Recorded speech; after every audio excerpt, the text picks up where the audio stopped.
those of you watching via StreamYard on YouTube and Facebook, if you have ever seen these snacks in your local convenience store, please give me a thumbs up in the comments. At Instagram, I'm trying to let you see it. I don't know if it's going to be, wait, is this? Yeah. Can you see? Yeah. If you see these snacks, how many? All right. You know, like when you go into your local convenience stores. Oh, okay. Brandon said that there's a privacy setting that you need to restrict Microsoft from using your Word docs to train AI. Okay, so you guys recognize these snacks, right? Well, did you know that these snacks are from Mexico? They are by a company that is called Bimbo in Mexico. It's very popular. So these snacks are directly from Mexico, right? Now, the word bimbo in Mexico can mean a little kid, right? But Mexico, the company, this Mexican company, Bimbo, recently tried to get their trademark approved in Switzerland. Now, does anybody know the languages that they speak in Switzerland? Does anybody know the languages that they speak in Switzerland? If you don't know, they speak French, they speak German, they speak Belgian, and I believe Romansh, right? In German, the word bimbo is a derogatory racist term.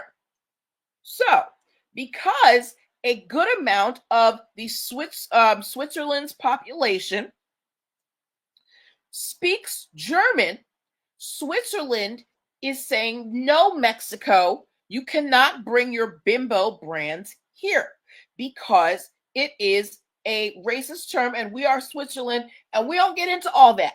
So when you are trying to expand your brand throughout the world, understand that translation matters. So if you make sure that what you're trying to expand to the rest of the world in terms of your trademark, make sure that it doesn't translate into something either, something negative.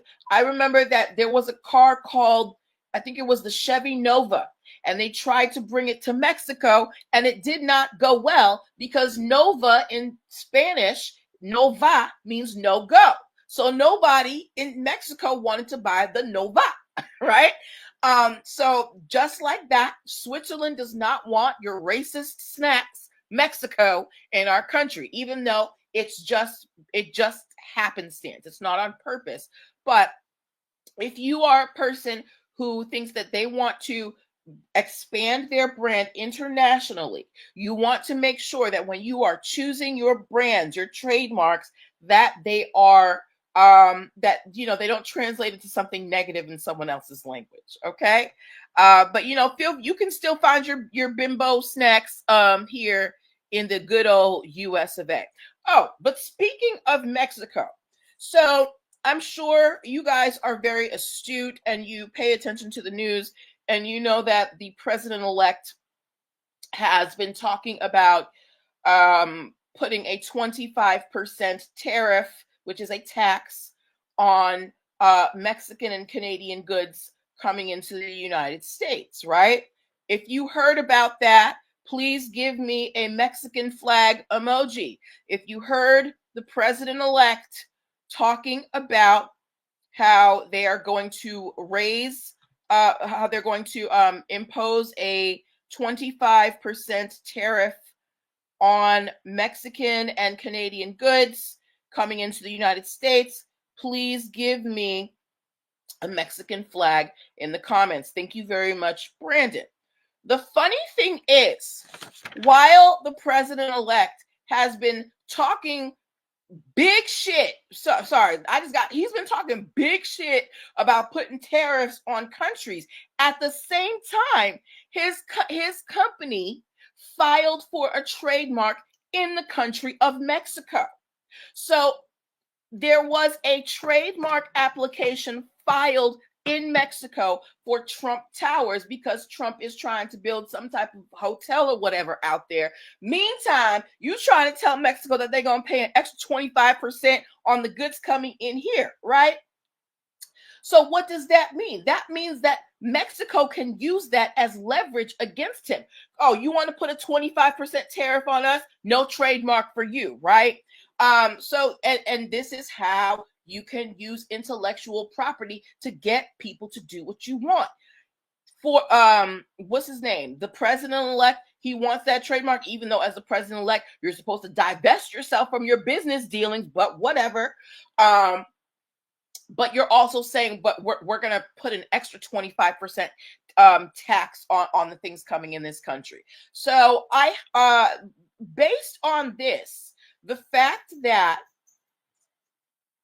the president-elect is seeking a trademark in the country of Mexico and is also threatening to put a 25% tariff on items coming in from Mexico, what is the likelihood that you think this tariff on Mexico is actually going to go through?